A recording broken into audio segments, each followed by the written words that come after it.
Hey y'all, and welcome to Hawk Off the Press, your new Iowa football podcast here at the Gazette.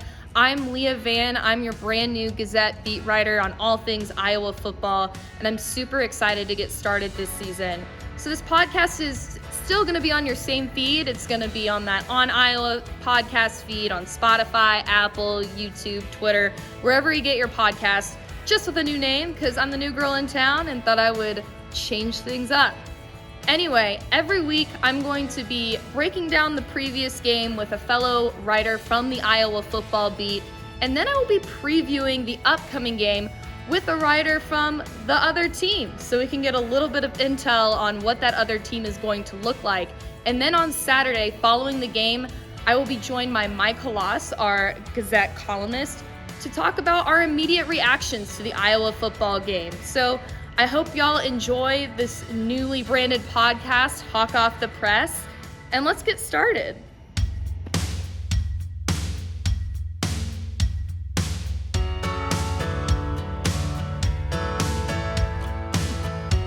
Hey y'all, and welcome to the first ever episode of Hawk Off the Press. It is no longer the On Iowa podcast. I'm changing it up, so welcome. This is Leah, your Gazette beat writer for the Iowa Hawkeyes, and today I'm actually joined by our competitor, the enemy, but my friend, Kennington Smith of the Des Moines Register. Kennington, how are you doing? I'm used to calling you Kenny. It's Kenny. Yeah. Well, yeah, like I go by Kenny, like, off, professional, anything that's not a byline, I go by Kenny. We're like, I guess frenemies would be the best way to describe it. But I'm honored to be on the first episode of the rebrand. And you are obviously somebody who's been very helpful in my transition here. So even though we're on opposite sides in terms of like competition, I value as a person and a friend, and I appreciate you. So I'm looking forward to a fun episode and a good conversation. I appreciate you too, Kenny. It's fun to have another young person on the beat and, have a good times living in Iowa City. Right. And we're SEC companions now. So we are. We have to, stay together because, people out here in Big Ten country they're not too much fans of the SEC. So it's important for us to hold each other up in the midst of all of that. To quote the alliance of the Big Ten, the ACC, and the Pac-12, we looked each other in the eyes, and we decided we are aligned. Right, exactly. Texas is in the SEC. Right. Gentlemen's agreement. Right. Welcome. I appreciated the warm welcome. So yeah, like you said, you are from the South, the true South. I'm from Texas, and we tend to differentiate. So right. What have been like your biggest culture shocks coming to Iowa? Oh man, like probably like definitely like, like agriculture, like cornfields, like driving in, like it was just like crazy, like looking like on both sides of the road, and it's just like cornfields for miles. Like I'm from Atlanta, so it's like we don't have like in like the heart of the city. Like once you get like out of Atlanta, you go to more rural areas, of course you see all that. But I'm not used to seeing that, like, driving like long distances on the highways and just seeing all of that. I was surprised at how big the beer culture is out here. It's like breweries everywhere. People really, really, really enjoy their beer, which is something I'm still trying to like transition to. Like we've been to, like Big Grove a few times, and I'm just like drinking this beer and I'm like fighting to finish it because it's just not something that I'm used to. So like I'm looking at the menu, everybody is like ordering, I'll have this. And I'm just looking at the menu like, man, this might as well be in another language. So I'm asking suggestions like, what's good, what's, light. So that's been a big thing too. My biggest shock is yet to come, which is going to be the cold weather. And I have been preparing hard. Like I haven't bought a t-shirt in months. It's just been all hoodies, crew necks, jackets, boots, like wool socks, the whole nine. So I'm trying to best prepare myself as possible. But I like it out here. I didn't know what to expect. I'd never been to the Midwest before, not even to visit. So coming out here, I just came with an open mind, and it's been pretty fun so far. And I think it's gonna, the fun is definitely gonna kick up, once football season starts and we're really like, in season. So Yeah, Iowa, it gets a thumbs up from me so far. But check back in the winter and we'll see kind of where my ranking falls. That's when you're gonna need that beer. That's when You it'll see it. keep you warm. Right, exactly. And I never, this is my first time like trying to grow one.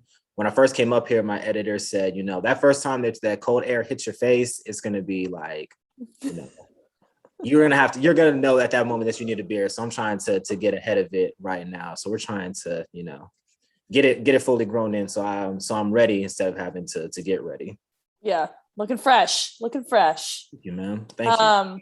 Where to start? I mean, gosh, we had this big like kind of announcement that didn't really pan out to be really anything. I don't know. Out of the Alliance, what was your takeaway from the Alliance, or what did you end up having to write about?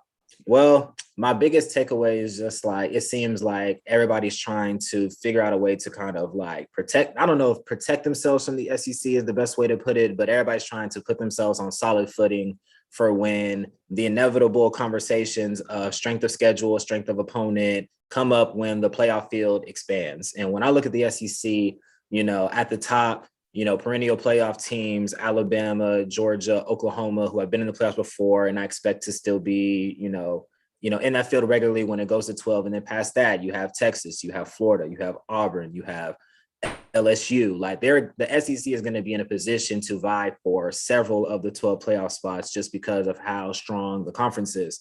So, it's kind of on every other conference to try to find a way to reel in other teams or, form like an alliance where you can say, we play, let's say a team like, Ohio State, for example, could say in 1 year we might have played Oregon and Clemson. Well, that strength of schedule with the rest of the Big Ten schedule would be comparable to what a team in the SEC, would face. Or we're talking about New Year's Six bowl bids or anything like that. That's kind of what my big initial takeaway was, is that, okay, they're trying to figure out a way to make sure that all the other conferences and all the other colleges are seen on the same level as the SEC in terms of how they're going to be evaluated. And then past that, I think the structure is just like fascinating with potentially dropping a conference game, adding another game from other conferences. It's school like Iowa with this team like Iowa State, should they continue that on, they'd have 11 and 12 Power 5 games in a year, which would be brutal and pretty unheard of. So, there are a lot of different things to look at, but those are like the few things that initially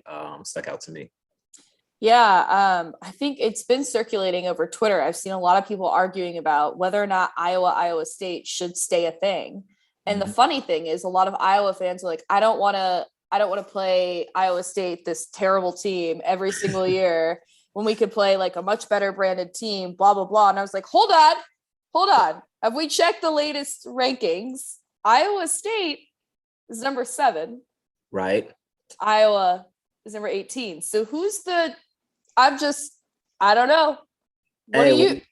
Hey, I'm kind of with you on this. It's like, they kind of look at, and I guess rightfully so when you look at the entire history of their rivalry, Iowa has dominated. But, to quote The Wire, the thing about the old days is they're the old days. So, we'll see what happens this year. Iowa State is, of course, the higher ranked team. They have a lot of hype around them. I think that, from an Iowa fan's perspective, a lot of it is crediting Matt Campbell and what he's done.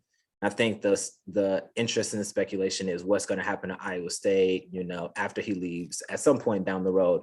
But I'm not really, of the thought that, Iowa State isn't quote unquote worthy to be on, Iowa's schedule just because they're a lesser team. Like, I'm a fan of Georgia, and I would like to see Georgia Tech on the schedule every year, even though Tech isn't, on the same level as Georgia. I'm sure Clemson feels the same way about South Carolina and wanting them to be on the schedule. So these rivalry games are important, and I would like to see it continue on. But I'm sure the Iowa fans are sweating a little bit about the trajectory of Iowa State right now, and that Cyhawk game is going to be crazy coming up in a few weeks.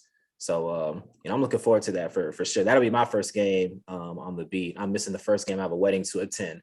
So Cyhawk is going to be kind of like a baptism by fire. So I'm definitely looking forward to that. It will be. Yeah, for sure. Yeah, I think that's something that I listened to another podcast earlier this week about these in-state rivalries, even if they are non-conference, it does keep a lot of revenue in state. So, or, even some of those non-conference opponents, like Texas will play Rice or like UT El Paso every once in a while as their like non-conference game.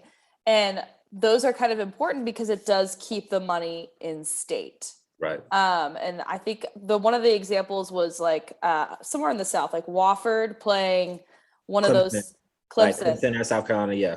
Yeah. And it was saying like, people do like to keep those games because they keep the money in state. So I don't know if any Iowa fans have thought about, the Iowa State rivalry, no matter what happens to Iowa State, no matter what conference they end up being in, like, have y'all given mind to the thought of like keeping that revenue in state and just maintaining this rivalry for that sake, right? And yeah, there's UNI down the road, which is also why Iowa State is probably playing UNI this year, right? Right. So, right. It's interesting. The alliance was very anticlimactic, in my opinion. It just kind of like basically this all could have been an email, press release. Basically, they're like, we're just gonna be aligned on the decisions that we make, and that's kind of what I took away from it, especially with this age of COVID. You think of last year, the Big Ten, like, do we play? Do we not play? Pac-12, we're not going to play. Do we play? Now they're going to be kind of aligned on those kind of positions. That's what I took away from it. Right. Well, we'll see. I think that the big thing is just kind of like nobody really knows what they're doing in the short term. Like I feel like a lot of these decisions are going to end up being made, a few years down the road. But at least they kind of have like somewhat of a framework. So, they can just kind of build off that. But luckily, for everybody involved, this isn't something that's going to take effect, next year because it will be a bit of a mess. So I'm glad they have, several years down the road to kind of iron out the kinks that we're talking about right here. Yes, the unwritten framework that they have, the right. So let's get to talk about Iowa football. We got a depth chart that dropped today. Not much different. Any reactions to that? I know I don't really have a lot, but I think the linebacker position switching up a little bit. And obviously, with Kyler Schott being out, you've got the next man up mentality coming in, Justin Britt and Josh Folk, who I guess was probably, the guy right behind him. And I don't know. I mean, what are your takeaways? Biggest takeaway that I saw was probably at, I believe it was left tackle where Mason Richmond started in the Kids Day scrimmage. And I thought had a good day. I thought the entire offensive line played well, including Britt, who replaced Schott. But Jack Plum is first team ahead of him. So I'm guessing there was something that happened in those following weeks where Plum just kind of like took a major leap forward and just kind of has that momentum going into week one. But other than that, this is about what I expected. I think that a lot of the questions that we had were concerning maybe, who would be the third person, like the running back position. Like we know it's Tyler Goodson. We know Ivory Kelly Martin, but who's going to be that third? Is it going to be LaShawn Williams? Is it going to be Gavin Williams? Those are more of the questions that I had, but this is just a too deep. So, for the first and second string, it wasn't, too much of a surprise and about what I expected. So the questions that I have, that I want answered, I'm sure you have questions as well, probably play out like in actual game situations. Yeah. And the funny thing is for me, I'm not used to paying so close attention to the offensive line or personnel wise, right? Like I know they're there. I know if they're doing well. And if they're not doing well, I certainly notice, right? Right. So when I was watching that Kids Day scrimmage, I was like more kind of keyed in on the defensive line. I was like, okay, who's rotating in and out of here? I didn't notice that like Mason Richmond was starting on that offensive line during that time. Mm-hmm. And so then I was like, oh shoot. And it's just, that's another like learning curve for me is people up here really like, they pay attention to who exactly is on their line and not only on their line, but in what position on the line. Right. But Jack Plum, we talked to him a little bit in the spring. I know you weren't there yet, but he seemed to be kind of an up and coming guy. He has a rich NFL history. His whole family has like coached in the NFL and wow.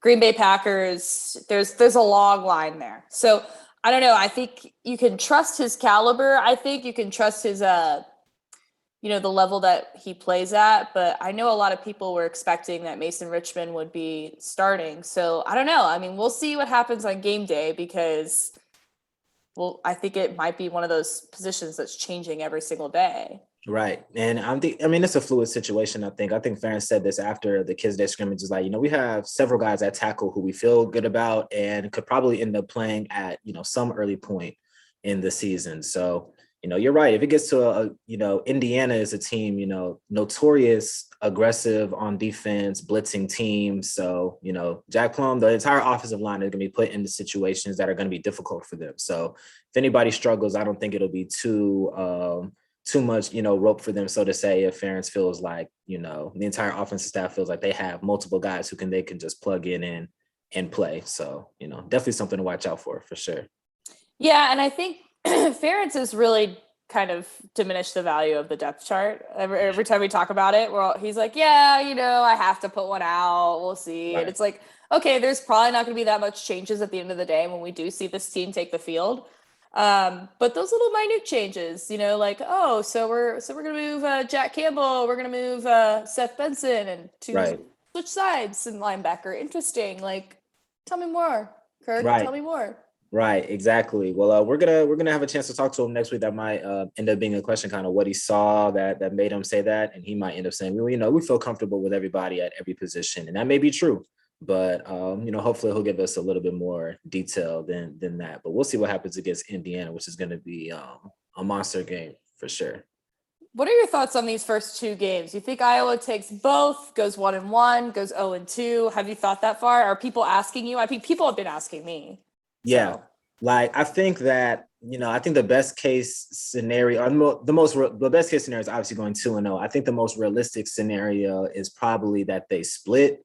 When I look at their schedule as a whole, like I kind of see it in like 3 tiers almost. Like you have 4 games that I would consider toss-ups, like teams that are either, on Iowa's level or that you could perceive as a little bit above them. Like Indiana, Penn State are, one spot before them and one spot after them in the AP rankings. Wisconsin and Iowa State are obviously ranked ahead of them. So those would be the teams that you might perceive as, a little bit better than Iowa, but all 4 of those games I think could go either way. And then you have Northwestern and Minnesota, which games they should win. But if they were to lose those games, I don't think that would be that surprising either, because those are, solid teams. Northwestern has given Iowa trouble in the past. Minnesota should be good. And then you have 6 games that I think are pretty locked in: Kent State, Colorado State, Maryland, Illinois, Nebraska, Purdue. So you win all 6 games that you're supposed to win. The rest of the games you split.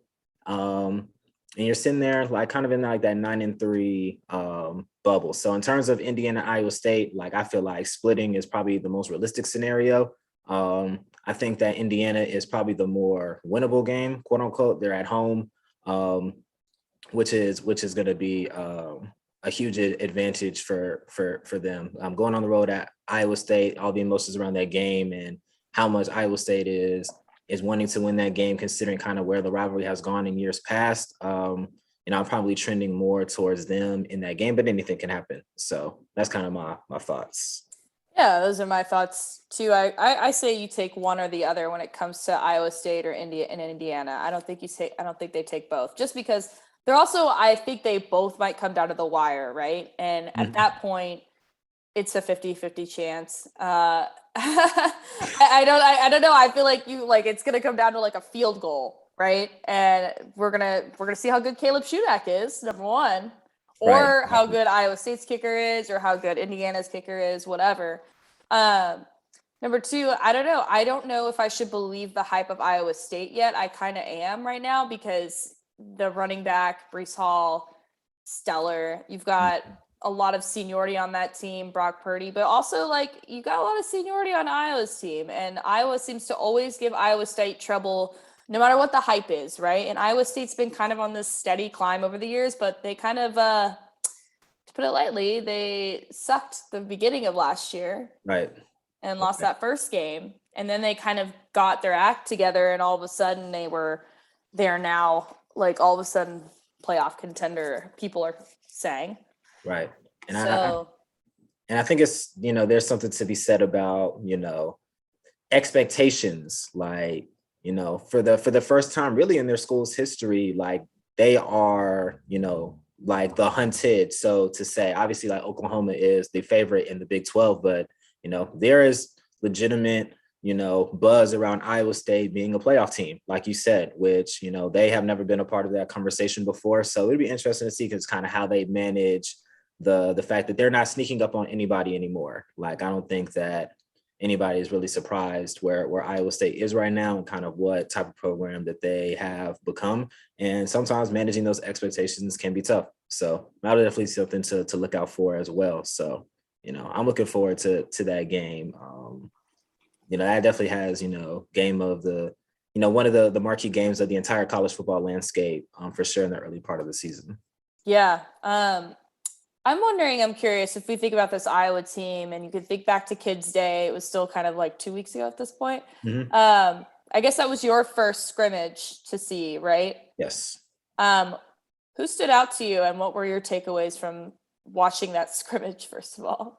I think my biggest takeaway was that, the offense, by all accounts looks to be, performing pretty well. And in the summer availabilities that we had, and I'm sure this was something that they spoke to, during spring practice as well, was just, big words that stuck out to me: progression, chemistry, comfortability, like everybody being more comfortable with each other, having a full off season to prepare and having, extra time to train and just kind of throw around and build relationships with each other. They said would pay dividends. And I think we saw a little bit of that in the Kids Day scrimmage. I thought the offensive line as, a unit had a really great day against the Iowa defensive front. They did well picking up blitzes as well. Players that stuck out to me: Justin Britt, stepping in for Kyler Schott. I thought he played a great scrimmage.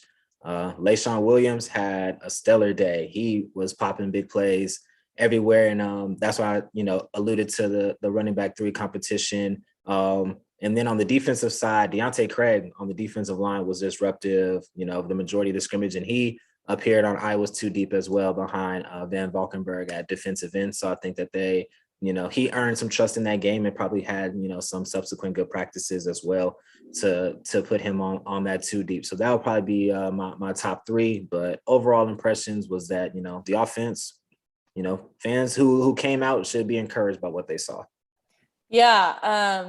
LaShawn was he was a show. He was fun to watch. I feel like he was making the most of his time in the spotlight on the field, which I think is awesome. And I think it was Deontay Vines also had a couple of big plays, and he's a wide receiver.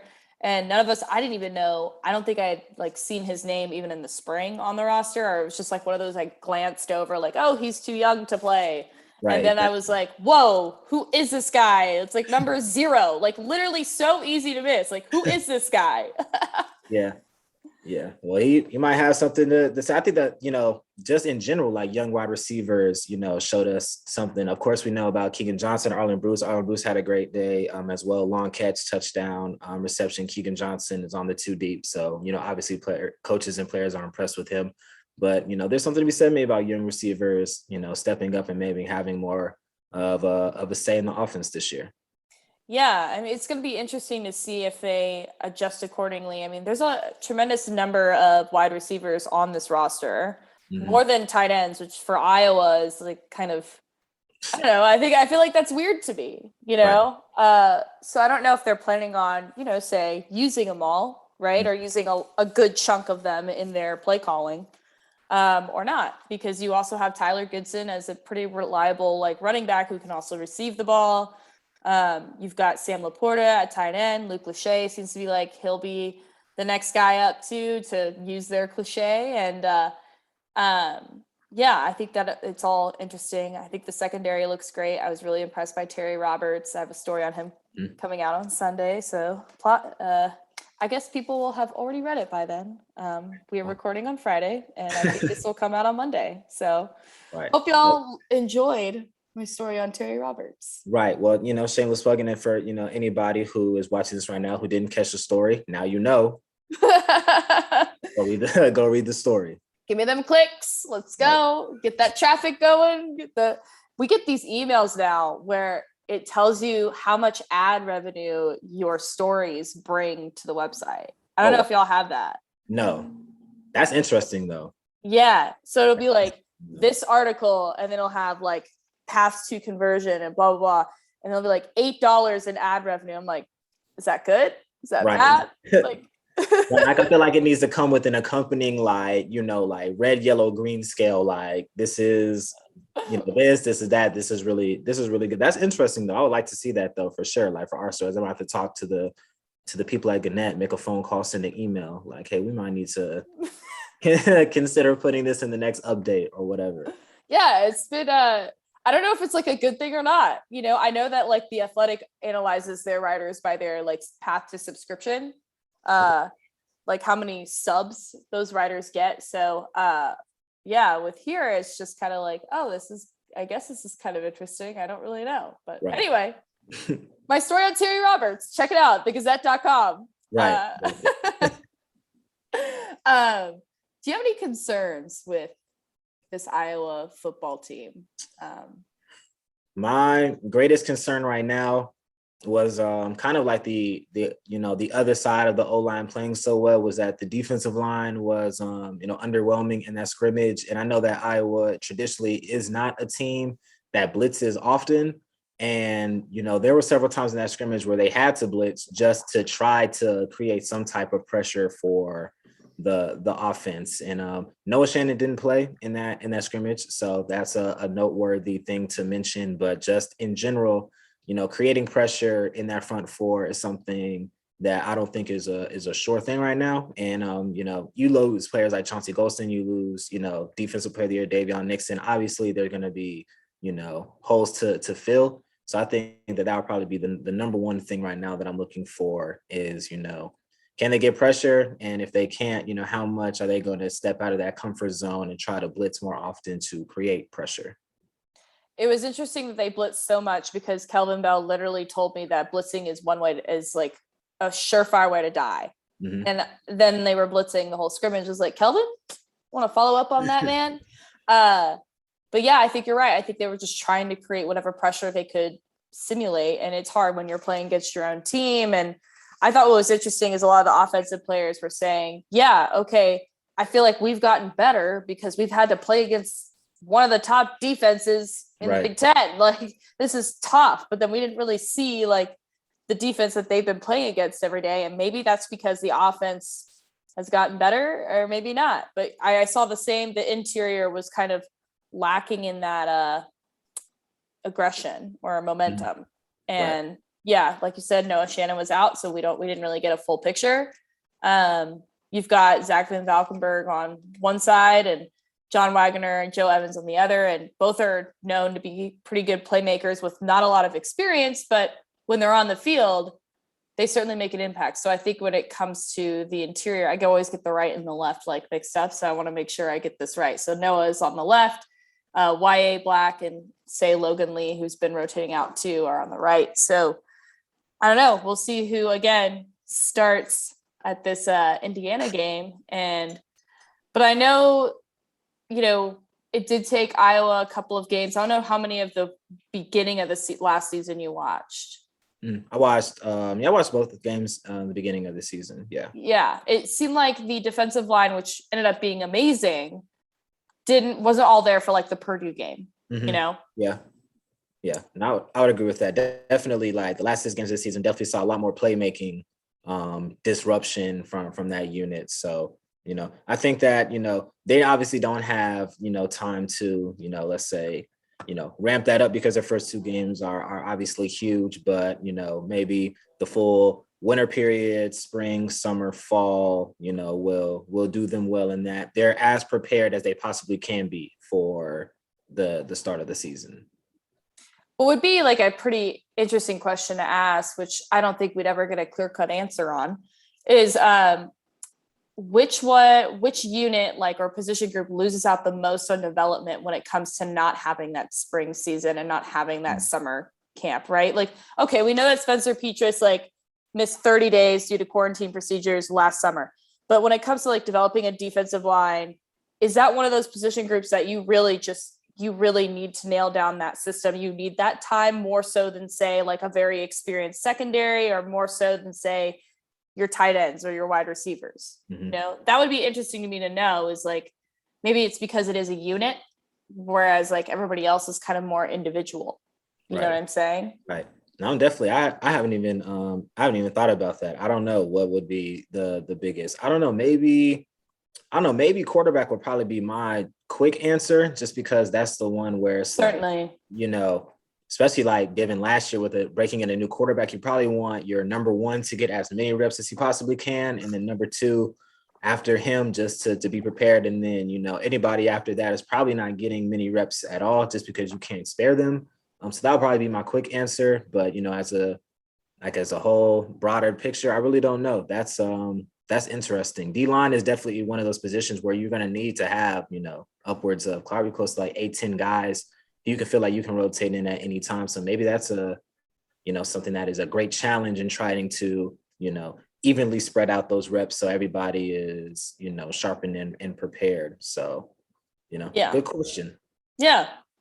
Maybe I'll ask it at the press conference on Tuesday. But I'm sure we're gonna get it's all hard to do it, exactly. Blah blah blah. But I'm like, I think there is a disparity. Like quarterback for sure, especially like you're the one that has to know the entire playbook and be the leader on the field. And they talked time and time again about how difficult it was for them to not have a veteran quarterback going into last season. Now Iowa does. So now there is actually no excuse for my cats coming in. There's no excuse for like Petrus to have, say, a bad year. You know what I mean? Right. That's not to me, like, that's not me like trying to put all this weight on Spencer Petrus, like whatever. I'm just saying like the amount of practice he's gotten, that's no longer something he can fall back on. Right. No, I agree 100%. What did you think about him at the Kids Day? I thought that was, him really just establishing himself as the true QB1. I thought that he start to finish was the most consistent. He was the only one who didn't have any turnovers. And I think that what was telling to me is that it seemed like he had, a much more broad scope of, how many formations they lined up in when he was in the game. Like, how many deep passes they called for him. It seemed like he had a full command of just kind of the offense. They opened up plays a lot more when he was in the game compared to, Padilla and Hogan. So I think that is just like a big indication of how much they trust him and how much of a full grasp of the playbook that he has under his belt. But I thought he looks good. I thought he had a rough start, but he didn't, it didn't spiral out of control after that. He was able to get a good hold of it. He was confident the rest of the way through. He led several scoring drives. So I thought that, for what you wanted to see out of him, he showed exactly that. I agree. And I think a lot of people, I think what's fun about watching Padilla is that he is that guy who scrambles, right? Mm-hmm. And he can make plays when he scrambles is the cool thing. But the problem is he was also inconsistent, right? He had a couple of interceptions. And when I'm reading about like quarterback races in other schools, especially my own alma mater, Texas, actually both Texas and Northwestern have had quarterback competitions this offseason. But the big thing that coaches pay attention to, especially in these scrimmages, are whether or not you have you turn over the ball.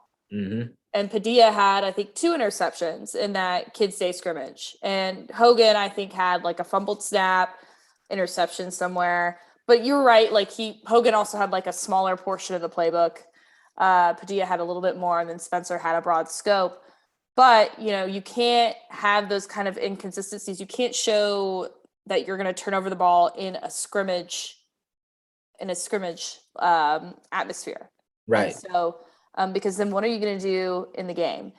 And he is younger, right? Like Padilla is younger. And, just because he is the kind of quarterback that scrambles, that doesn't mean that he's going to automatically be more inconsistent. He just has to master that style to the point where he's not making those kinds of mistakes. The one thing about Spencer, you can scream all you want about his completion percentage last season, but he didn't have that many interceptions. I think he only had like 4, which I've seen a lot more from a lot of other quarterbacks. And maybe that comes from my Texas vibe. I don't know, your SEC vibe. What are your thoughts on that? I think, I think the big thing is that the bulk of those came in the first 2 games when, again, you're quarantined for 30 days. You get thrown right into a Big Ten schedule. You have no warm-up games, quote unquote, against like an FCS team or a smaller team. One of those games was against Northwestern.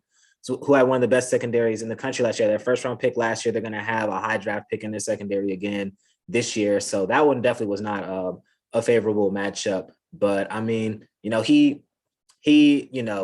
there are legitimate questions about can he lead them to where they're supposed to go, but I don't think it was just black and white when you looked at his play last year. There was some gray area there. He definitely improved, as the season went on. And if the Kids Day scrimmage was any indication, he should be much improved to what he was last year. But it can definitely always be worse. Like I can speak from my own experience at Georgia last year when we had our quarterback opt out of the season 2 weeks before. We were stuck with quarterback who had never played in college before and a walk-on. And I saw both of those guys play, and we were dead in the water for quarterback play for pretty much the entire season until the season was over. We lost 2 games. We weren't going to the playoffs. And then, our now starter stepped in and, we rolled off a few wins the rest of the way. But from my perspective, it can definitely be worse. And I know the little Pro Football Focus list came out and Petros was ranked 118 or something like that. Well, Georgia's starting quarterback last year, who has now transferred to Temple, was like 126. So it can be worse. It can be worse. Believe me. Like, just take that cautionary tale. I looked up Tyrone Swoops, who played quarterback for Texas when I was in college. Which honestly, this guy is built like a tight end, and I think he still might be on the practice squad for the Seahawks as a tight end. Anyway, his completion percentage was about the same as Petros, which I was like, really? I just felt like he sucked. But then I looked at the interceptions, and he had basically the same amount of interceptions as touchdowns. See, and it was like 15 or something or 14, and I was like, this is given that was a full season, but still it makes Spencer look like he's pretty safe. Yeah. Exactly. That's a lot. Well, hopefully, I think the best case scenario, like the most optimistic thought is that post Kids Day scrimmage, he was able to kind of keep that momentum rolling, and that will give the coaches more trust in him to kind of air it out a little bit more. Obviously, they're going to be focused on the run for good reason. They have Tyler Goodson. They have a very stable running back room in general, a lot of playmakers, good offensive line. So they're going to be run first, I'm sure, but maybe he might have a little bit more, say in the offense to make it a more balanced attack if they feel like he has made those necessary strides. You wrote a big story on Tyler Goodson, which I read. It was very good. Thank you, man. And how was, getting to know, when we're talking about players that we get to interview, a lot of people want to know, who's the most fun interview, blah, blah, blah. But what was it like getting to know Tyler? I feel like my impression of him is he's a very serious guy. Is that how he came off to you? He is very serious about his craft in terms of football and what he puts into his training and what he puts into the game. I had a chance to go and see him, hold some private workouts. And when he's working out, he's very much he's dialed in, but kind of when that's over, he kind of relaxes a little bit, and he likes to have fun and joke around. And his dad is ridiculous. He's a character. Maurice Goodson. He likes to keep it light. He likes to keep it fun. So, them two together, they have a fun dynamic. And, Tyler, he's a great interview. He's a great kid, comes from a great family. I was, so fortunate to be able to kind of get to know him in that space and do that story on him. But make no mistake, when he's locked in, he's locked in for sure. But kind of when he's, not in that mode, he seemed, very chill, very easygoing, and his family likes to have a good time. Yeah. Who has been besides Tyler, since you've probably gotten to know him the best, who has been your favorite interviews so far on this team? Man, I might have to go maybe with Kyler Schott. He was at our my first availability. He was he was there, and very, very nice, very easygoing. He seems like, somebody who's, pretty open, pretty fun. So I liked getting a chance to speak to him as well. But I feel like we had a pretty good run of players during those availability sessions. I feel like everybody was, pretty open, pretty well-spoken, very nice. So I'll probably have to say him. Who else? Seth Benson is also up there for for Really? me. I couldn't get him to say that much, but maybe I wasn't asking the right questions. So that's probably on me. No, he was well. Nah, he was a good interview. He was a good interview. I'm thinking back. Yeah, he was cool, real nice. So all the Iowa players that we had though in that summer availability were pretty good. I understand, there are some players who are a lot less talkative than others, and we might, see them at some point in the season. I'm sure. Yeah, I really liked talking to, I don't know if you ever talked to Kayvon Merriweather. No, I haven't. He's a really fun guy to talk to. Just kind of like, I don't know. I just feel like every time I interview him, it's like I walked up to him at a bar and just like started talking to him about random shit. Like it was just like, it seems like he's very lax and very outgoing and funny. And so It's just kind of, it's like a fun, relaxed interview. It doesn't feel like an interview, which is something that I really enjoy when I'm talking to a player.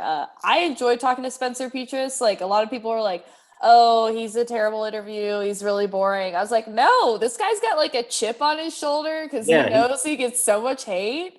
Yeah, like no, I feel like he was open to, and I did a story on him during availability about how he doesn't really care about what other people have to say about him. And he's like, for someone to be in his position and to get as much flack as he does, and from my understanding, going through all last year without mentioning one time how many times he was quarantined, he is pretty open. Like I would expect somebody like that to give 5-word responses and not go into much detail about, how much he's training or, what improvements he's made in his game. But, he gives pretty detailed responses, every time. So he does give detail. And I appreciated that because I was asking about the quarterback coach work he did. And I was like, can you just like actually explain like what specifically you're working on and like why body position is important. And so he was very detailed. I think he's a great spokesman as far as somebody who is leading this team. It could be, there's a lot of football players out there like, oh, well, it's all about my team. It's all great. Iron sharpens iron, Right.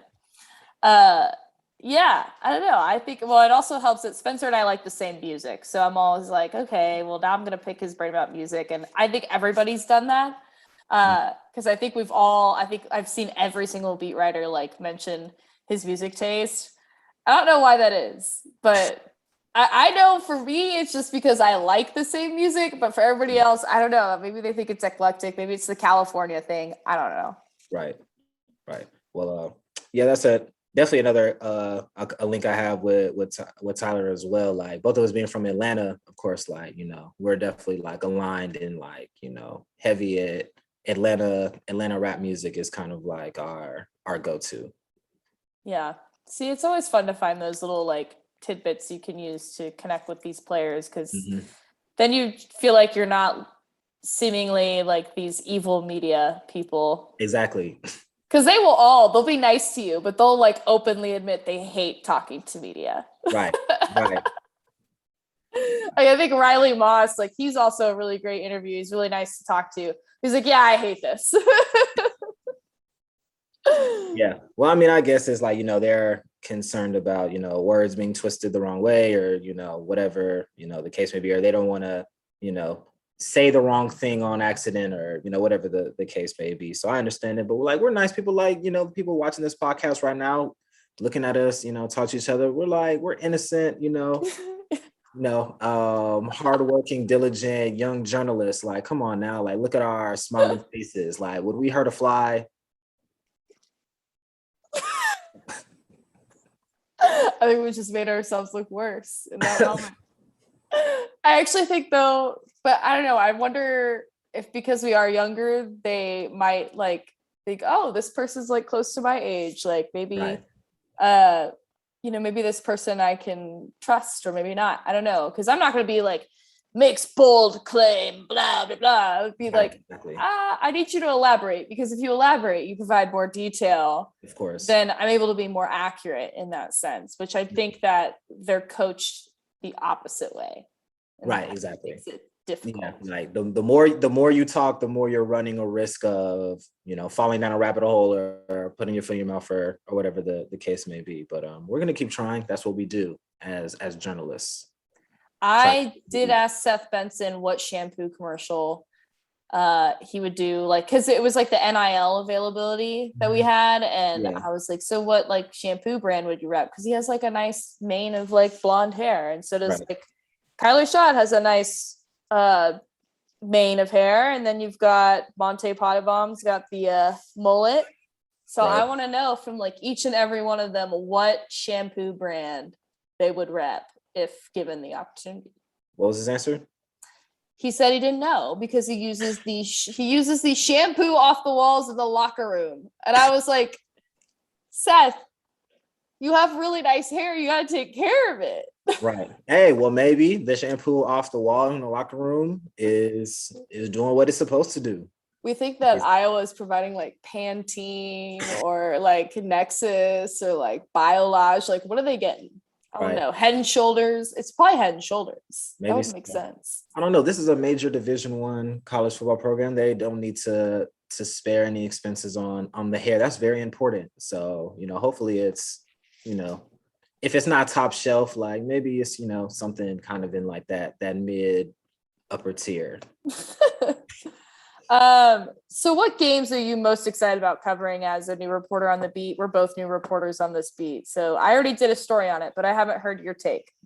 All right. So, Cyhawk excluded because I think that one speaks for itself. I want to go. I'm looking obviously going. I'm looking forward to going to Camp Randall for the Wisconsin game. It's going to be on Halloween weekend, which is going to be, crazy. I think the city is going to be buzzing. I feel like that's going to be a huge game also when we get down to it. And then also going to Nebraska, right? We're going to Nebraska. It's going to be a huge game. I want to see the Red Sea and, kind of get a in-person feel of how much, those people out there really love their football program. So I definitely want to see that. And I think that's another game that's going to be of huge intrigue at that point in the season.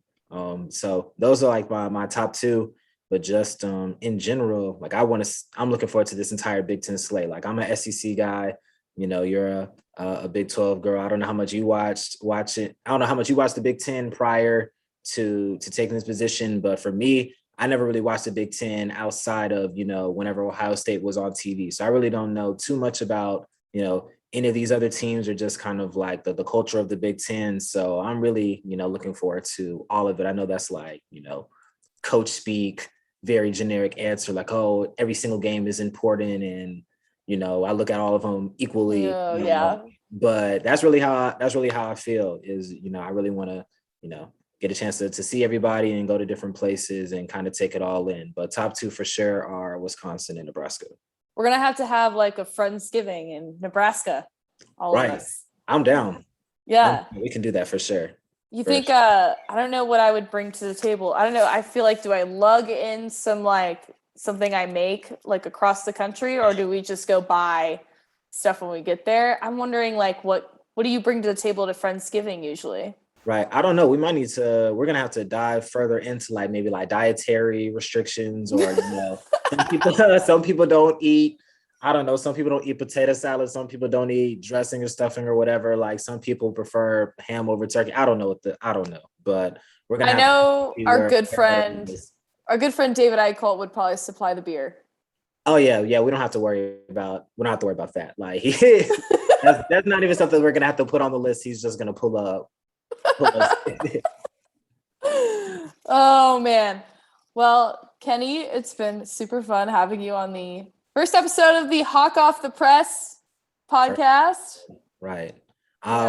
This was an honor. I had a great time. So, I wish you the best in this Hawk Off the Press venture. And I know you're going to continue to have great episodes. You've had great episodes before. The Kelvin Bell one was really good, really insightful. So, I love what you do, even though you're a competitor, and I know you're going to continue to do great. But this was really fun. Yeah, and we'll have to have you back soon. I enjoy reading your work and working alongside you and against you. I don't know. It's not really like against, but I can't have you on the podcast very often because you work for the Des Moines Register, right? Exactly. So, but y'all like subscribe to both of us. Check out Kenny's work for the Des Moines Register. Check out my work for the Gazette, and y'all have a good one. All right, football season is here. It's gonna be a wild ride. So Let's go.